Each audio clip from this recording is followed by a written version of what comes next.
मोठा निर्णय, आश्रमशाळांना आता वॉशिंग मशीन मिळणार, मुलांचा वेळ वाचणार। शासन नेहमीच विविध कल्याणकारी योजना राबवत असते। आता आश्रमशाळेसंदर्भात शासनाने मोठा निर्णय घेतला असून या अंतर्गत आता राज्यातील अनुदानित आश्रमशाळांना कपडे धुण्यासाठी वॉशिंग मशीन देण्यात येणार आहे। यामुळे विद्यार्थ्यांचा कपडे धुण्याचा वेळ वाचणार असून त्यांना अभ्यासावर लक्ष केंद्रित करण्यास मदत होणार आहे। यासाठी संबंधित विभागातर्फे 14 कोटी रुपये खर्च करण्यात येणार आहे।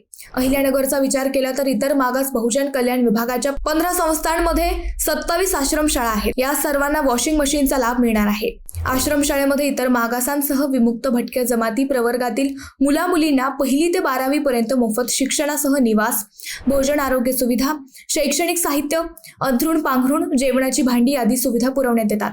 आता विमुक्त आणि भटक्या जमाती प्रवर्गाच्या निवासी आश्रमशाळांमध्ये वॉशिंग मशीन देण्याचा निर्णय शासनाने घेतला आहे। त्यानुसार एकाच परिसरात असलेल्या प्राथमिक, माध्यमिक आणि उच्च माध्यमिक असे प्राथमिक 1 युनिट विचारात घेऊन पहिल्या टप्प्यात मागील वर्षी आश्रमशाळांना अत्याधुनिक कपडे वॉशिंग मशीन देण्यात आले आहे।